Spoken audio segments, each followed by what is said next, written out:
blog Supervegobloggen and has become the Spain regional chairman of World Vegan Organization.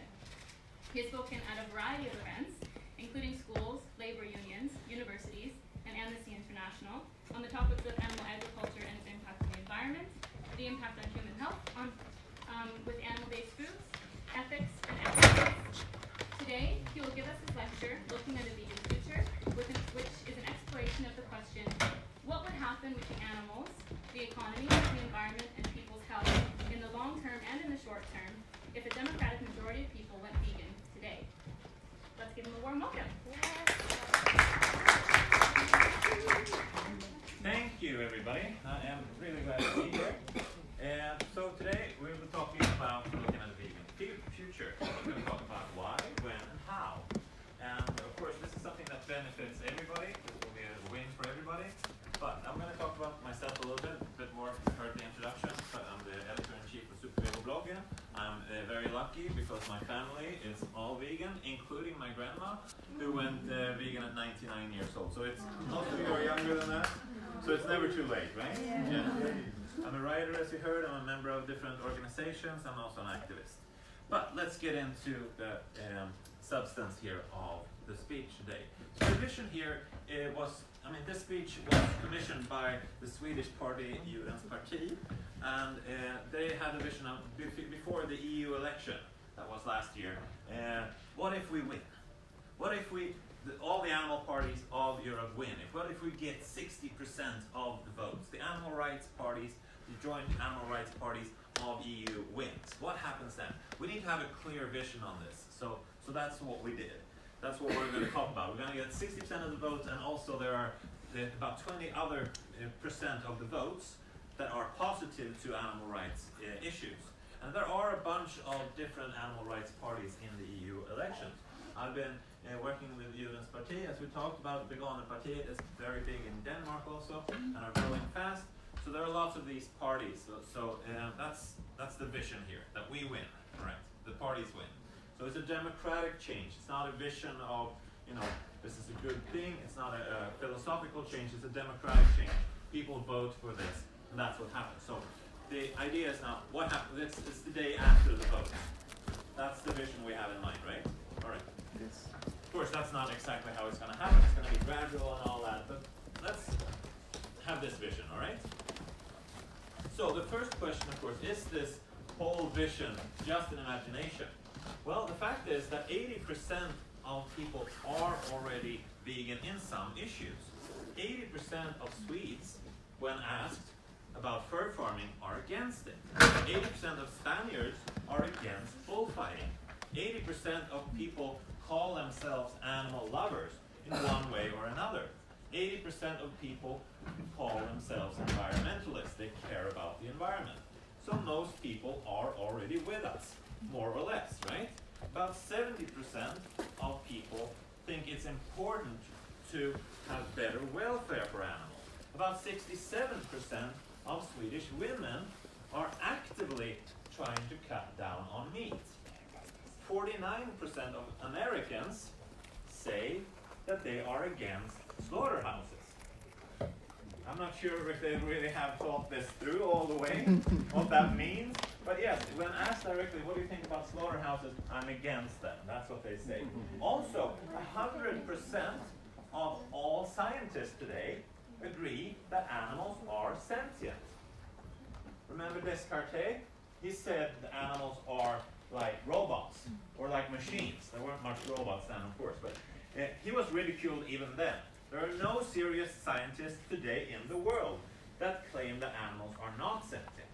So we have 100% agreement on that. So there are a lot of issues where the vegan position is already in a majority. So it's not really just a fantasy. All right. So we all know, of course, that the animal industry creates a lot of damage. And usually when I talk about environment, I go through all of these things. And it's really depressing, right? You've all heard these things probably. You've heard about all the health problems with eating animal products. So we're not going to go through that today. Now we're going to, we're past that now. Now we're going to change everything, right? So, but first, before we do that, let's look at why does this persist? Even though it's so, everybody, the majority are already with us in some issues at least. And the damages are so obvious. Why does it persist? Well, the main reason are, of course, power. And it's powerful to have somebody under you is an important thing. You can be, that's how you dominate, right? So the power issue here, that's really a power structure. So of course a tradition, and the big thing of course is money. And this is something that really surprised me when I found out that dairy is actually a bigger market, much bigger than both meat and seafood. So there's a lot of money in this. There's a lot of demand, of course, for these products. That's why it persists. And also, of course, we have a lot of subsidies. I'll get back to the subsidies, of course, because that's one thing we are going to change, of course. We can change now that we have the political power, remember. But of course, first we need to remember that this is a house of cards. The whole industry, animal industry, depends on a lot of things. It's very resource intensive. You can't just start, having pigs in your outhouse. You need to have a whole set of resources available. It also has very small profit margins. Any economy students in here? Nobody? One? Yeah. Profit margins are important in any business, right? Yeah, if you have a low profit margin, you can still make money from that, but you have to have really high volumes. That's how it works, right? That's the basic economy rule. You also have to invest a lot of money. If the bank doesn't give you big loans to run a big farm, then you're not going to be able to make a profit from it. And the interest, of course, has to be low also. If any of these things change, if the resource prices go up, the land prices go up, if the demand goes down, then it will all come falling down. And the industry is already seeing this. Economy students and the marketing students maybe, some of you have seen this one. When you talk about cash cows and stars, what should be your product mix? Well, even Arla, the Swedish dairy giant, is looking at introducing plant-based alternative now, because they see there's a bigger profit margin, there's a bigger growth. The animal products are still making a lot of money, but the ones where there's profit to be made, when there's growth, those are the plant-based products. So this is already happening. And of course, the economy is changing this. The banks are not so eager to lend money anymore. The profit margins are going down. There are bankruptcies happening every day in this industry. So that is already happening.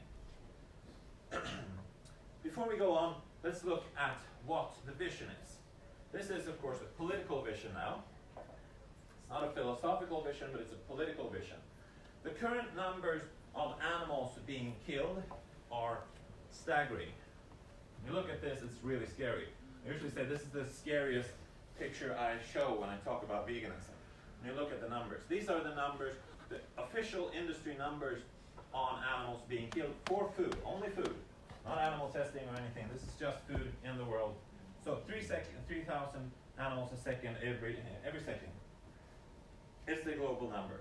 So we of course have a vision of zero. Just like we have in traffic. There should be 0 animals inseminated.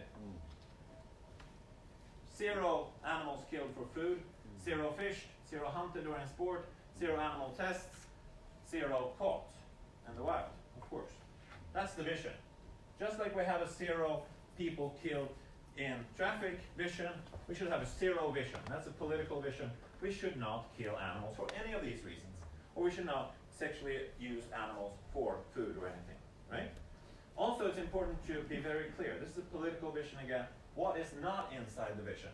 What is not inside the vision? Well, of course, we will continue to have traffic. There will be traffic victims. We are not going to protect rabbits from foxes. That's not a political vision. Animals will suffer in the wild. That might be a philosophical issue, but it's not a political issue. We will not go out protecting wild animals from each other. We will not release all pets. They will not survive in the wild. That is not a political vision. We will not close down the asylums. There are asylums where animals are allowed to live out. They are still in captivity, of course, because they cannot survive in the wild. We will not close them down. It is allowable to kill a mosquito still. That's not in the zero vision. If a mosquito bites you and you kill it, it's self-defense, right? Everybody be clear, right? We are not defending bacteria, right? Or mushrooms, or something like that. So it's important to say it's not a fantasy, this is a political reality. So next question is, how fast can we make these changes? Some of these things can take months, other things takes years. So the most important thing to do when we have this situation now is be very, very clear. Communication, we need to be very clear. We need, of course, to stop all marketing. That can be done really quickly with existing laws. We can stop the funding. Of course, that's how this industry keeps alive. We can start negotiating with the industry. Once we have this power, we can tell everybody, this is what's going to happen really quick. We need to be clear. We can change the practices. So some of these things, I'm going to get a bit deeper into these soon, are going to be quick. Practices, of course, we can change. We can change how laws take time, right? But how these laws are implemented, the regulations for how you should interpret the laws, those can be changed quickly. We'll get back to those. Some other things take years to change. Laws, for example. Trade agreements are a really difficult thing to change. But the first thing we need to do, of course, is to stop the breeding. Because that's the main problem. When we stop the breeding, then we stop adding to the problem. We stop digging a hole, right? Of course, we need to start having conversations. We need to start looking at investments. And then we need to start looking at the subsidies. Today, or every year in the EU, the Common Agricultural Policy gives about 40 billion euros directly to the animal industry. 40 billion euros. Anybody has any idea what we could do with that money? Yeah. That's better. Any ideas? Yes, we have a lot of ideas. Of course we do. A lot of vegan food. I didn't hear that, but yes. I'm sure there are lots. So, there are lots of these different types of subsidies, but about 40 billion in subsidies. One example of that is 100 million euros being given every year to bullfighting, which of course is an outrage. Yes. So of course this is negotiated, so we need to get started on that right away. Another option that we have of cutting the subsidies is buyouts. And this is also already happening. Netherlands did this. They offered farmers to buy the farm. Literally, just stop breeding the pigs. Because pigs is the biggest problems, causes the biggest problems in Netherlands. So they offered farmers, we buy your farm if you just decide to do something else. And they can do lots of different things. They can grow mushrooms, so they can just rewild the whole thing, but just stop doing the pig thing, right? Just stop abusing the pigs. 500 farmers agreed to this already. We can, of course, cut down benefits to them also. Let's see, we get back to the buyouts. Yeah, that's the Netherlands. It's also happening in California. There is a suggestion now, a law suggestion, that is going to give state aid to those that want to cut down on animal agriculture. And in the proposal, it's called the Booker's Bill, they are putting down $100 billion to do buyouts of animal farms, mostly feedlots. That's the worst thing that they have in California in terms of environmental impact, of course. Of course, we can also change quickly taxes. VAT, moms, Swedish moms, right? We can change that very quickly.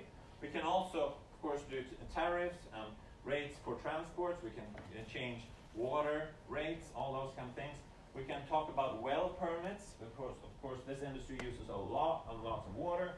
We can talk about road permits. We can also use the existing laws. So let's talk about animal welfare. Of course, you've heard that India has the best welfare in the world, right? Anybody heard that? Well, they do claim it. India, they do, definitely. Every single country claims that they have the best welfare in the world. There are international comparisons, and Sweden is not on the top. But of course, Sweden claims it every day that we are the best, right?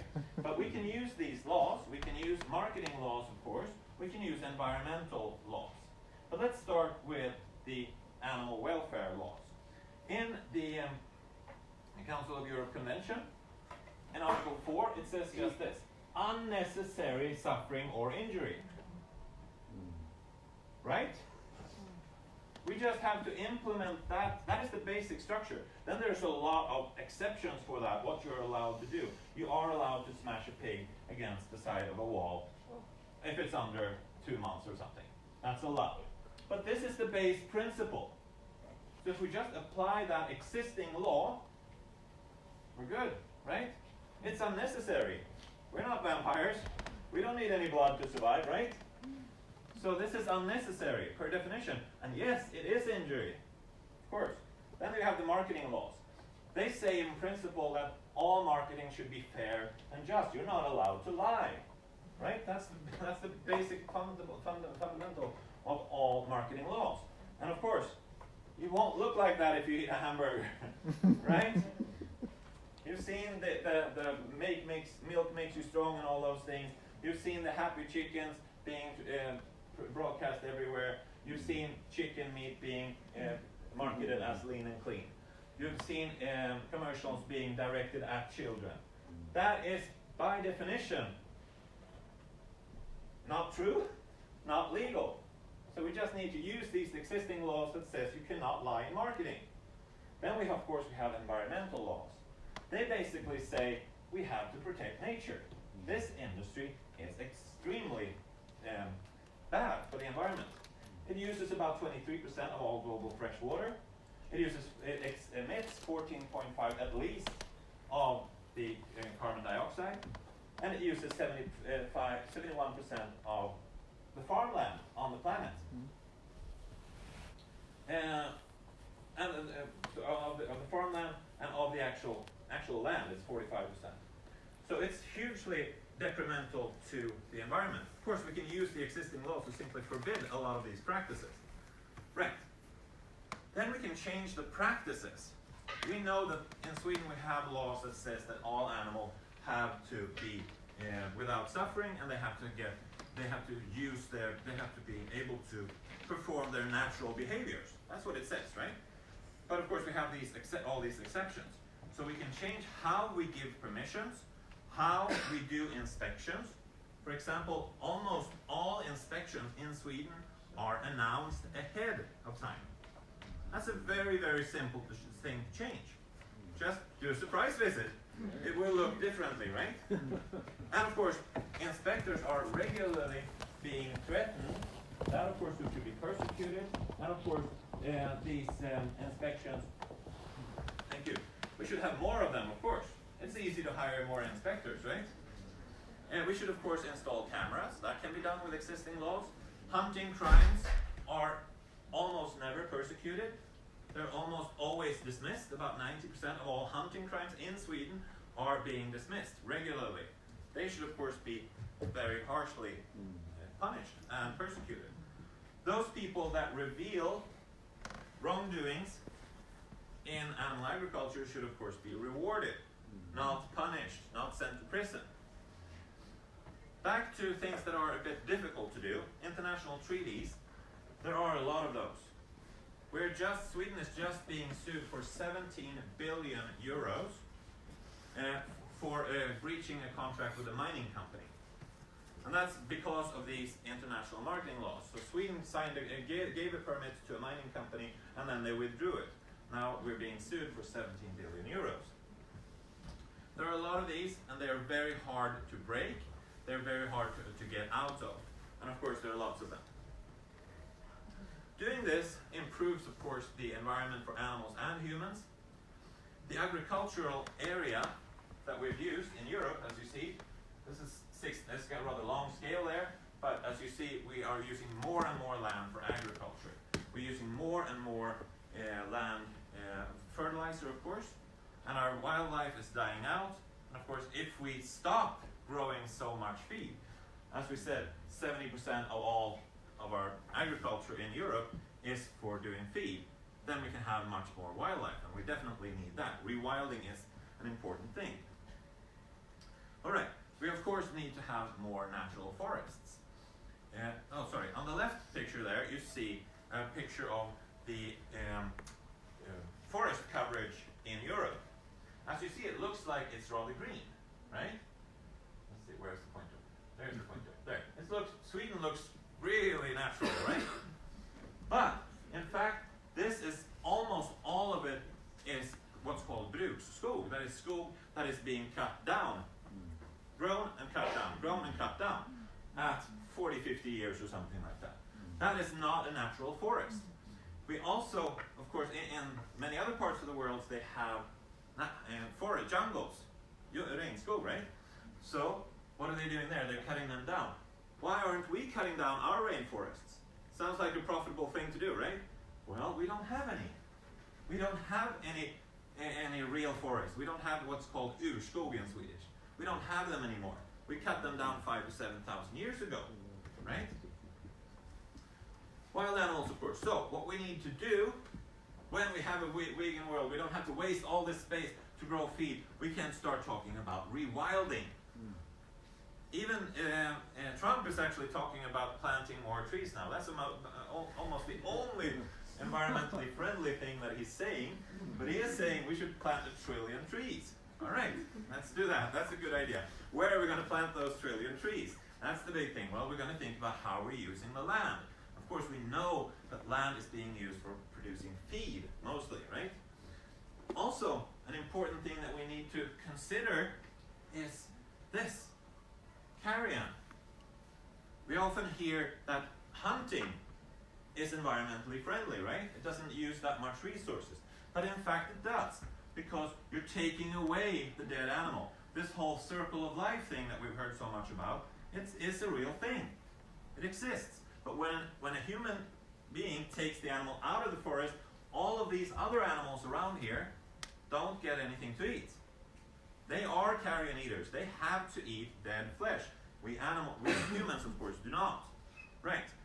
We need, of course, animals that roam the land and eat betande djur. What's the thing in English? I lose the word. Grazing. We need grazing animals, of course, yes. We hear that all the time. Grazing animals are important. And yes, they are. We should have more tauruses, of course, back. We should have vicents. We should have beavers are not grazing animals, but we should have more wild animals, of course. Wild horses. We should have wolves, of course. All of these animals, we need more of them. They're dying out really quickly now.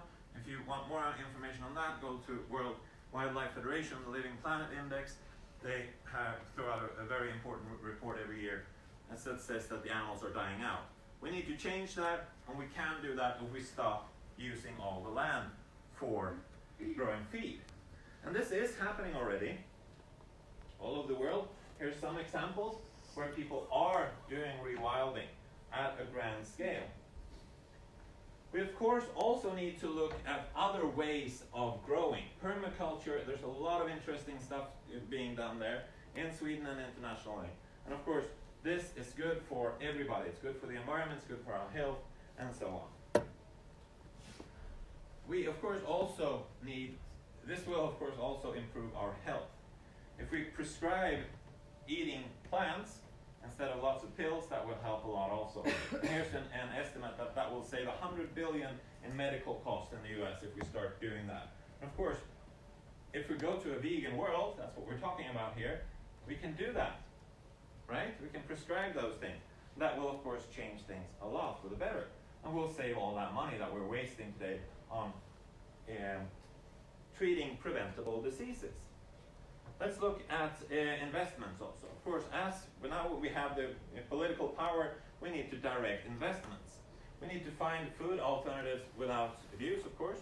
We need to look at alternatives to leather, of course. That's also a hugely wasteful product. We need to look at different ways of producing good soil and mulch. We need to look at how do we do pollution. It's not pollution. Pollination, of course. Thank you. Just checking that you're awake. Good. Thank you. And pollination. Today it's being done by bumblebees and of course bees in captivity, and that provides about, well, I think the number is about 70% of all the types of food that we eat. So we need to find a way to do that without captive animals, with more live, free animals, of course. We need to research a lot of things. We need to rewild, as we talked about, and we need to liberate the animals. So let's get back to the animals. What's actually going to happen to these animals that we have in captivity? Now we're talking about the EU, and in the EU we have about 7 billion animals in captivity at any given time. And as you see, these are the numbers. We have in Sweden, we have about 1 million minks there. We have all these different things. But the big number, of course, are the chickens.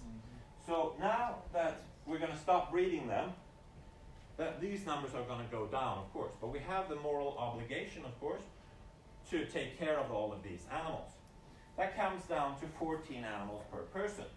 Each person in the EU has the moral obligation to take care of 14 animals. It's doable, right? It's not that much, right? And of course, we shouldn't stop. I can't take care of 14 children, so 14 animals. So I'll continue eating. We need to stop the problem. Then we'll deal with these victims, because of course they are victims. Problem will of course go away, because these animals are damaged, especially the chicken. The vast majority of the chickens, they will die after a year or so, no matter how good we take care of them. So that's our penance. That's what we have to do to take care of these problems. We didn't create the problems, but we're part of a society that captured all these animals. So first we stop breeding, then we start taking care of all these animals, of course. That's an important work. I mean, there's a lot of people that want to work with animals, right? So let's give those people that have the ability to do this and want to work with animals in sanctuaries, let's give them all the support that we can. Some of the animals that we can, of course, liberate. The 6 billion chickens in Europe, we cannot let them go, because they will suffer, and so we need to find a better way. But some of the animals, cows for example, can actually live free rather well. So some of them need care. And of course, we also need to think about what are we going to do with all the fish. Well, first thing, of course, we need to stop breeding them, because we have a lot of fish in captivity, especially salmon. And salmon are a problem. We cannot release them, because they are predators. They will destroy all the other life where we release them. So stop breeding first, and then we need to take care of them as best as we can, of course. We can't get into a situation where we have to find the solution first, and then we stop. The 13th Amendment was something that came up in the US after the Civil War. They decided that we're going to release the slaves, but of course, that's going to create a lot of problems. So it took 20 years after the Civil War before they actually released the slaves. They came up with a program with an acre and a mule. You might have heard that expression. They give every person, every freed slave, every freed man actually it was. But anyhow, they gave them a mule and an acre so that they could handle themselves. They actually didn't get that. But what they did get was the 13th Amendment and that made vagrancy illegal in the US. So vagrancy is when you don't have a job. So it's illegal to not have a job. And also, when you've gone to prison in the US, you're not allowed to vote. So what they did was change these slaves into that they didn't want them to vote, of course. That would have changed the whole balance of the system. So my point with this and the connection to the future of veganism is that we cannot wait for the solution. We need to release or take care of these victims today. We already said that 71% of agricultural land in the US is used to produce feed. Of course, this is mostly monoculture, uses vast amount of resources, transports, drying, and of course soy. You probably know that Denmark and Spain produce a lot of pigs, 30 versus 50 million pigs a year. They do not grow any feed. Both those countries, they do not grow any feed, or hardly any feed. They import all of it. 50 million pigs in Spain all eat imported soy. 7,000 to 8,000 calories a day of that. Same thing with palm oil, of course. Grazing takes up a lot of land, of course, and it creates a lot of problems with overgrazing. Fertilizer is, of course, one of the things that we have to talk about also, because the animal industry is saying all the time, what are we going to use for fertilizer if we don't have all the animals? Well, first of all, we still have the animals. We still have the 6 million. We're not going to kill them. That's the vegan future. We're not going to kill the animals. They're still going to be there. We're not going to do away with them. We're going to have more animals. That's what we want. So they're still going to produce shit, right? That's what we're talking about here. We have 6 billion. We have enough fertilizer. Then, of course, we need to look at other alternatives. We have, of course, chemical fertilizer, which has other problems. So we're going to try to get away from that also. But we're going to try to look at more composting. That is a very, very efficient way. The permaculture, we talked about that also, of course. It's a very important thing, and we need to look at that. There's also more and more types of composting and vegan certified growing. That is a trend. But of course, there's a lot we need to research. How are we going to release all these predators, for example? How are we going to release the minks? This is something that's happened many times, that people have released minks, and of course they get accused of causing havoc. So we cannot release predators into the wild, because that will create problems. We never mentioned the salmon before, and of course we have a lot of exotic animals in captivity that we cannot simply release. For example, we have lots of captive dolphins, for example, in Kolmården. Giraffes, for example, they do not live well here in Europe. We have lots of them. So what about the economy then? What's going to happen with the economy if this changes? Well, we've already said that it produces a lot of new jobs. Well, how about the imports? Well, here's what we import. We import about 138 billion euros worth of food. And as you saw, let's see in the slide before here, it's a lot of that is animal products. Of course, that's going to stop. We're going to have to put an end to that. No more Brazilian meat, of course. We're going to stop that. And we're not going to export any pigs to Middle East, for example, which we do, or China. Of course, we're going to stop all that. That's the import. And we said that soy, about 90% of the soy is imported to feed. Palm oil, we mentioned that. The exports, it's about the same actually. So these two things, if we stop the imports and the exports, they're going to even it. So it's not going to be an economical disaster. It's going to be a big change, of course, but it's going to be this political vision again. So of course we're going to create a lot of new jobs. All these rewilding projects that we're going to start and help, they're going to need a lot of people working there, of course, and these are good jobs. Transplantation of inserting new animals where they've been killed, of course, that takes a lot of jobs. Taking care of all these 14 animals, that's going to be a lot of work. Research, of course, restore the land, restoring mines. There are lots of mines all over Europe that needs to be restored because they've destroyed it. Industrial grounds, landfills. There are about 500,000 landfills in EU alone. Landfills, 500,000 of them. And of course, they need to be restored. They're there and they're leaking a lot and causing a lot of problems. We need to start creating jobs to clean these up. Those are good industrial jobs, and they need to be done. They're actually productive. They will help save the environment. We also need to look at urban farming, of course. And in conclusion, I have 5 more minutes. The vegan future is a win-win for everybody. It's a huge change. It would save a lot of lives, both human and animal lives. It will boost the economy, change some part of the economy, of course. It will save a lot of euros. It will save a lot of emissions, and it will create a better future. We will stop wasting so much resources. It will improve our health, and it will create important jobs. So that's the conclusion, right? If you want to see more about this, there's a really good movie called Carnage. It's actually one of the only vegan comedies. That it takes place in 2070, and it looks back on how people are trying to deal with what we did in the past. Today. So let's get there as quickly as possible. Thank you very much for listening, everybody. Minutes for questions.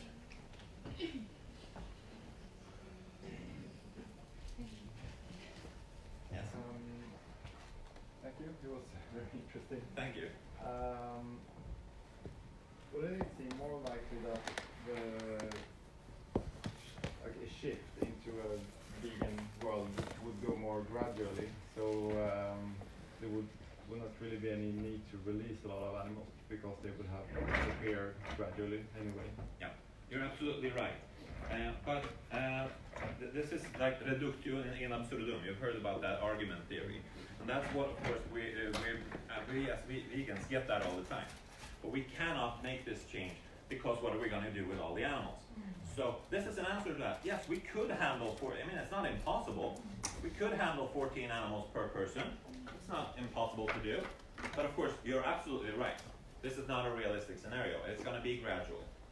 But we talked about this house of cards. The economic change, that might go really fast. So I think changing people's mind, making them vote for the vegan parties, that's going to take time. But the economic change, how long does a housing crash take on average? You want to give a guess? I don't know. It's months or years, right? It's fast, right? And it's a really big crash. It happens really quick. We've seen those kind of economic crashes many times. So I think that's what we're going to see in the animal industry also. So, yeah. But you're right, definitely. But that would make for a less interesting speech, I think. Yes? You spoke about, thank you for the lecture. Thank you. You spoke about several laws that can be put into force, but why isn't this happening already if these laws are already existing? Power structures. Because, we're 90% of humans in Europe or more are eating animals. So that's why we're not using these. There's a lot of exceptions. There's pretty words, but they're not being implemented. Yeah. So the laws are there, the practice is not there. So we need to change the practice. Thank you. Other questions? Great. There are a few sandwiches left. Anybody? A future vegan world will not be a world where we starve. There's still food. Did you enjoy the food, by the way? Yeah. Great. It was beautiful, wasn't it? Yeah. You have a question back there? No, if we want to get more into activism about vegan subjects, like, do you have any tips? I have lots of them, definitely. That's a good question. What kind of activism are you looking There's for? some, yeah, exactly. What kind of activism are you looking for? I just want to spread the knowledge about veganism, really. You in mean any like way. outreach, educational, and stuff like that? Yeah, that too. Yeah. So there are several groups on Facebook. If you are on Facebook, Yeah. one of them is like Bardak's activism for Yeah. children, and also there is a new group called Active Vegans Stockholm, Yeah. Sweden. Sorry, you can join those groups, and Events and stuff. yeah, there will be events, and you can choose the kind of activism that you want to get involved with. And also Animal Rebellion if you are more into direct action. So, yeah, just join those groups. I mean, I think that in Facebook you can find a lot of those. Thank you. You're also very welcome to join Vegan Project SU. Yeah, exactly. Yeah, we meet every Tuesday for lunch by Piego at the library. Everyone's welcome. You said in the beginning, but I didn't hear, where can I find your presentation? And I will share it in the Facebook event. Oh. So I'll upload it there. I'll upload a link. Because I haven't seen it in Facebook, I saw it just in. Okay.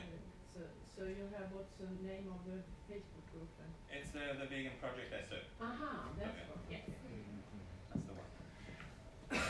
One more question. Sure. What do you think is like the best strategy to go for changing those power hierarchies? Because I feel like that is such a, like, we have those structures, but what's the best strategy to go about to change?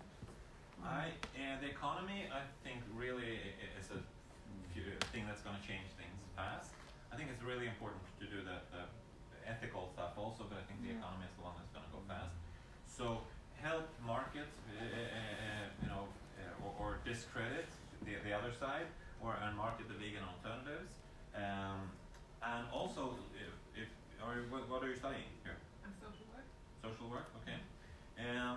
Yeah, I mean, helping people to see the other side. I mean, actually, those people that are in need of social help, so to speak, those are often the ones that are most open to this change, because they see the liberation also of these things. So talk to people and teach people, because there's a lot of ignorance and there's a lot of indoctrination to the other side. So in what you're doing, spread what you're doing. Good, thank you. Yes. And I I think it has been changing very much because my father, he was what's called nackvägningsvegan or hälsokostare with råfod in the 1940s, 50s and 60s. And he was seen like a crazy person. They had to really be somebody else. Now it's more accepted than for the environment and so on. So I mean, it has been a lot of change in the last 5-10 years, I think. Yeah, definitely. Nikos? So I have a question maybe about the wildlife. You said that it's not in the political vision that we are having. Is that just it's not in the current political vision? Because I'm concerned that there is like a political theory about the animals of actually being treated as our symbiotic citizens or something like that. So we should have some kind of political responsibility along with moral to help them if we can, even in the wildlife. Yeah. I think that this total abolitionistic vision that we might have might not help all the animals.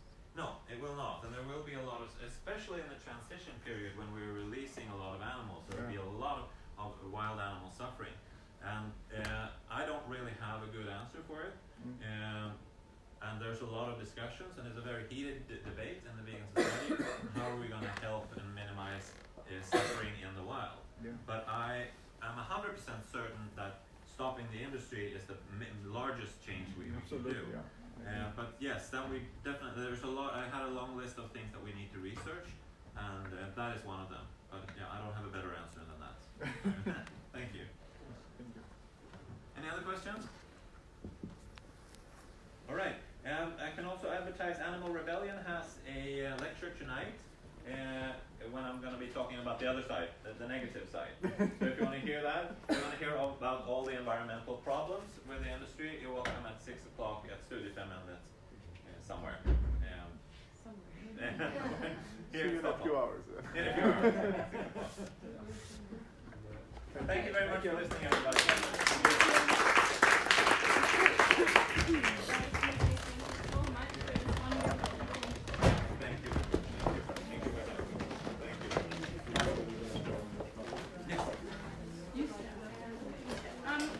One quick little announcement for being part of the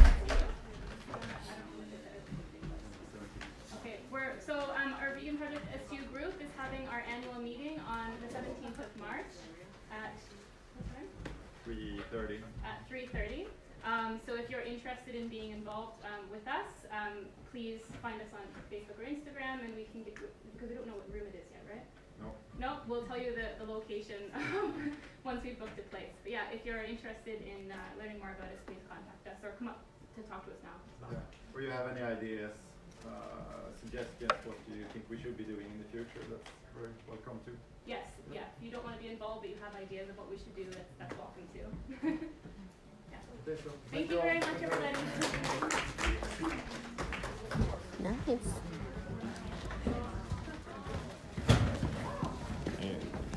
All right. Thank you very much. Thank you for listening. Thank you.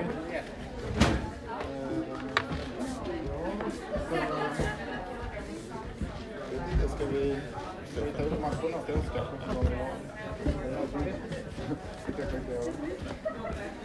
Vad kul att du var.